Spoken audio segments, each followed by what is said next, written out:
Question में ये बोला गया है there are 4 particles m 2m 3m 4m और इनकी वजह से at the centre the force at the centre, अगर यहाँ पे मैं कोई और पार्टिकल रख दूँ सपोज m0, तो उस पर जो फोर्स लगेगा वो F1 मान लिया।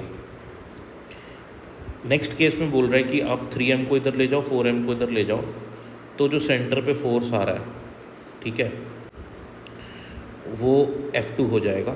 F1 और F2 का रेशियो α/√5 है, अल्फ़ा की वैल्यू बतानी है। तो सीधी सी बात ये है कि फोर्स, अगर मैं यहाँ पे मास तो रखा नहीं हुआ क्वेश्चन में, तो फोर्स लगता क्यों है? फोर्स लगता है दो मासेस के बीच में। और फोर्स लगता क्यों है?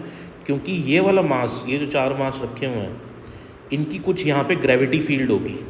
जैसे एक चार्ज की इलेक्ट्रिक फील्ड होती है ना कुछ डिस्टेंस पे, पॉजिटिव चार्ज की उससे दूर, नेगेटिव चार्ज की उसकी तरफ, ऐसे ही हर मास की ग्रेविटी फील्ड होती है और हर मास की ग्रेविटी फील्ड उस मास की डायरेक्शन में होती है। तो इस पॉइंट पे जो ग्रेविटी फील्ड होगी, इस मास की ग्रेविटी फील्ड का फॉर्मूला होता है Gm/r²। ग्रेविटी फील्ड का फॉर्मूला है Gm/r², m मास की ग्रेविटी फील्ड। तो ये 4m मास है, तो इसकी ग्रेविटी फील्ड होगी 4g और इसकी तरफ, इसकी होगी 3g इसकी तरफ, इसकी m मास है, इसकी होगी g इसकी तरफ, इसकी होगी 2g इसकी तरफ। अब 4, ये वेक्टर क्वांटिटी है, ग्रेविटी फील्ड वेक्टर क्वांटिटी है भाई। तो 4g और 2g, ये 2g इसको कैंसिल करेगा तो इस डायरेक्शन में 2g रह जाएगा। ये 3g और 2g आपस में कैंसिल होंगे तो इस डायरेक्शन में 2g रह जाएगा। तो रिजल्टेंट क्या होगा? वही तो F1 दिया उनको, तो रिजल्टेंट क्या होगा? √ऑफ इसका स्क्वायर प्लस इसका स्क्वायर, तो यानी कि √8g रह जाएगा। अब क्या अगले स्टेप में क्या करा, इनको एक्सचेंज कर दिया, तो 3m यहाँ आ गया, 4m यहाँ आ गया। अब 4m की वही कंसेप्ट, 4g इधर, 3g इधर, g इधर, 2g इधर।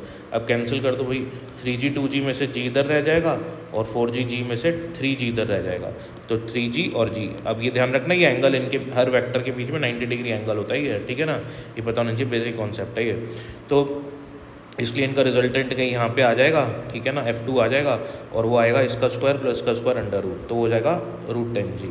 अब F1/F2 क्या होगा? √8g/√10g, और ये α/√5 के बराबर है। g से g कैंसिल करेंगे, √5 को उधर लेंगे, √10 को लिख दिया मैंने √2 × 5, √8 को लिख दिया √2 और √5 को √5 लिख दिया, √5 से √5 कैंसिल, सॉल्व करेंगे, अल्फ़ा की वैल्यू आपकी 2 आ जाएगी। ये √2 कैंसिल होके 2 बन जाएगा, ठीक है ना।